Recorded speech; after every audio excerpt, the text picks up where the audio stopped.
வணக்கம். இன்னைக்கு நாம ஒரு தேர்தல்ல எப்படி ஜெயிக்கிறதுன்னு பேச போறதில்ல. அதுக்கும் ஒரு படி மேல போய் மக்கள் நலன் சார்ந்த ஒரு நல்லாட்சினா என்ன, அது எப்படி செயல்படணுங்கிற கலைய புரிஞ்சுக்க போறோம். அதுக்கு நாம ஒரே ஒரு தொகுதியை மட்டும் எடுத்து அதோட ஒவ்வொரு அங்குலத்தையும் அலசி ஆராய போறோம். நம்மளோட களம் மதுரை மேற்கு. வாங்க ஆரம்பிக்கலாம். எந்த ஒரு அரசியலுமே அது மண்ணில இருந்து தான் தொடங்கணும். தமிழ்நாட்டு மண்ணு இங்க வாழ்ற ஒவ்வொருத்தரோட கனவுகளையும் அவங்க கஷ்டங்களையும் சுமந்து நிக்குது இல்லையா? மதுரை மேற்குல மக்களோட அன்றாட வாழ்க்கை எப்படி இருக்கு, அவங்க தினம் என்னென்ன சவால்களை சந்திக்கிறாங்கன்னு புரிஞ்சுக்கிறதுல இருந்து தான் இந்த ஆய்வு தொடங்குது.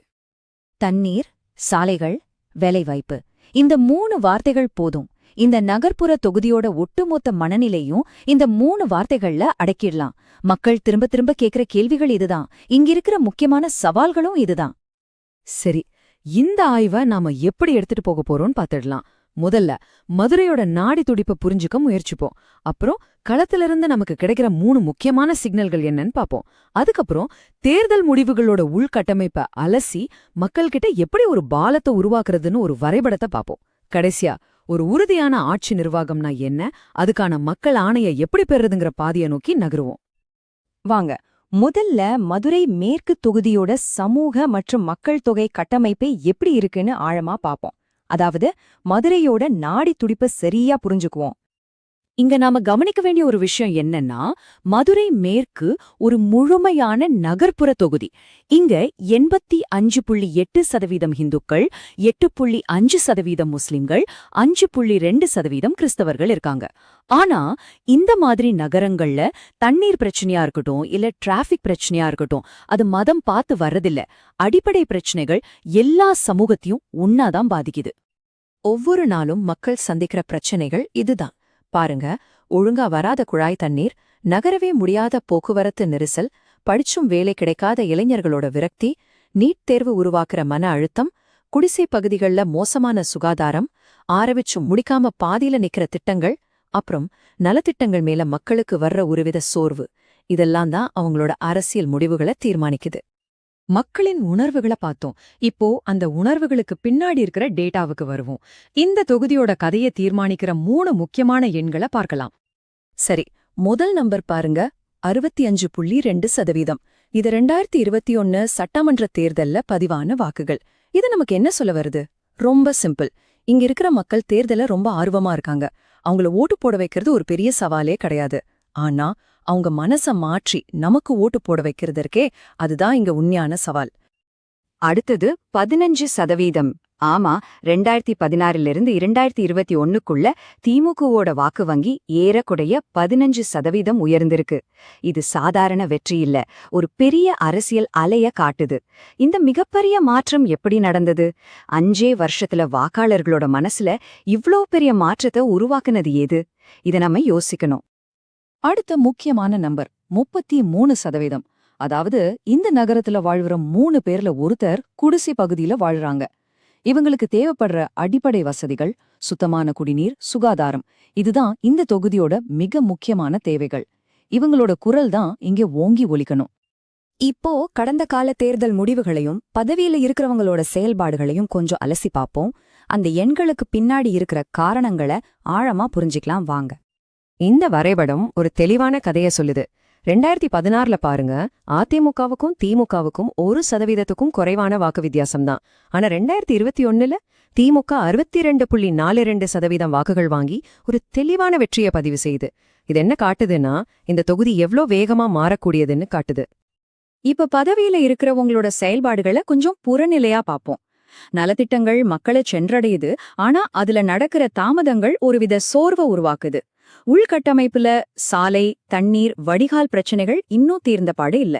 நம்பிக்கைன்னு வரும்போது ஒரு வலுவான குடும்ப பெயர் இருந்தாலும் மக்கள் மத்தியில ஒருவித சந்தேகம் இன்னும் இருக்கு. இதுதான் கள நிலவரம். இங்கு நம்ம ஒரு முக்கியமான விஷயத்தை ஞாபகப்படுத்திக்கணும்.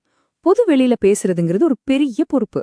நாம ஓட்டு போட்டு அனுப்புனவங்க நம்ம ஆணையை எப்படி நிறைவேத்துறாங்கன்னு தெரிஞ்சுக்க ஒவ்வொரு குடிமகனுக்கும் உரிமை இருக்கு. அதே போல மக்கள் சொல்றத காது கொடுத்து கேட்க வேண்டியது தலைவர்களோட கடமை. இதுதான் நம்ம அரசியலமைப்பு சட்டம் நமக்கு கொடுத்திருக்கிற கௌரவத்தோட அஸ்திவாரம். சரி, இது வரைக்கும் நடந்தத அலசிட்டோம். இனிமே எதிர்காலத்துக்கான ஒரு செயல் திட்டத்தை எப்படி உருவாக்குறதுன்னு பாப்போம். மக்கள் மத்தியில நம்பிக்கைய வளர்க்கறதுக்கான ஒரு தெளிவான செயல்படுத்தக்கூடிய கட்டமைப்ப இப்ப நம்ம பார்க்க போறோம். இதுக்கு பேரு சதுர்முக கோட்பாடு. அதாவது 4 முகங்களை கொண்ட ஒரு அணுகுமுறை.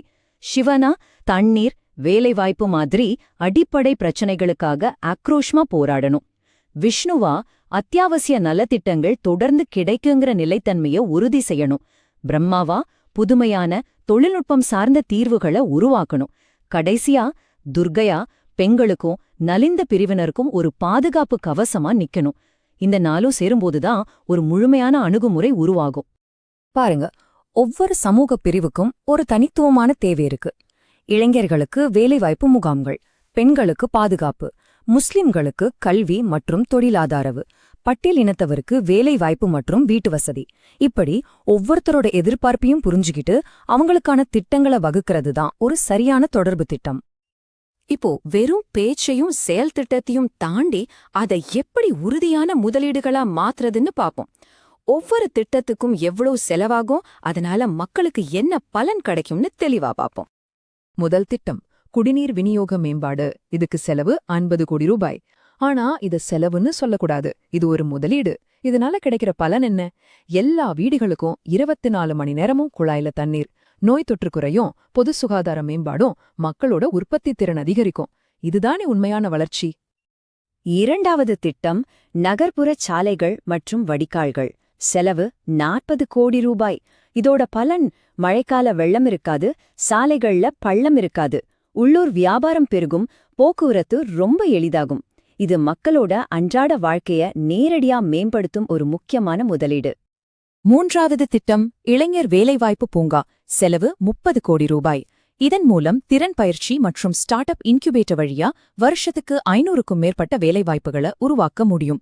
இது ஒவ்வொரு குடும்பத்தோட வருமானத்தையும் நேரடியா உயர்த்தும், இளைஞர்களோட விரக்திய நம்பிக்கையா மாத்தும். சரி, இந்த முழு பகுப்பாய்வையும் ஒரு முடிவுக்கு கொண்டு வருவோம். இதுவரைக்கும் நாம பார்த்த இந்த ஆழமான புரிதல எப்படி உண்மையான மக்கள் ஆணையா மாத்துறது, அதுக்கு என்ன செய்யணும்னு பாப்போம். ஆழமான புரிதல் மட்டும் போதுமா? அது எப்படி ஒரு நீடித்த மக்கள் ஆணையா மாறும்? இதுதான் இப்ப நம்ம முன்னாடி இருக்கிற முக்கியமான கேள்வி. பகுப்பாய்வுக்கும் செயலுக்கும் நடுவுல ஒரு பாலம் தேவை. அந்த பாலம் தான் அடுத்த கட்ட நடவடிக்கைகள். ஒரு வாக்காளரின் தரவுங்கிறது அவங்க நம்ம மேல வச்சிருக்கிற நம்பிக்கையின் ஒரு நீச்சி. நம்ம சட்டப்படி அவங்களோட ஒப்புதலோட ஒரு தெளிவான நோக்கத்துக்காக மட்டும்தான் அதை பயன்படுத்தணும். அந்த தகவலை வச்சு அவங்க பிரச்சனைகளை தீர்த்தா அது ஆட்சி நிர்வாகம். அதையே கவனக்குறைவா கையாண்டா அது அவங்க நம்பிக்கைய மீறுற செயல். இது வெறும் திட்டமில்ல, அடுத்த 30 நாளுக்கான ஒரு செயல்பட்டியல். மிக முக்கியமான 5 வார்டுகள்ல வீடு வீடா போய் கணக்கெடுப்பு நடத்துறது, நிறைவேற்றப்படாத மானியங்களை கவுன்சிலர்களோடு சேர்ந்து அடையாளம் காண்பது, நிறைவேற்றாத வாக்குறுதிகளை பொதுவெளியில வெளிச்சம் போட்டு காட்டுறது. இப்படி ஒவ்வொரு படியும் நாம போட்ட வரைபடத்தை நிஜமாக்கும். நீங்களும் மக்கள் நலன் சார்ந்த ஒரு தலைவராக உருவாகி உங்க தொகுதியை மேம்படுத்த விரும்பினா, if you want to become a people-centric leader and uplift your constituency, get in touch with Blueprint Strategies AI at mgr@blueprintstrategies.ai or call 080-4204-1602. Purpose beyond politics.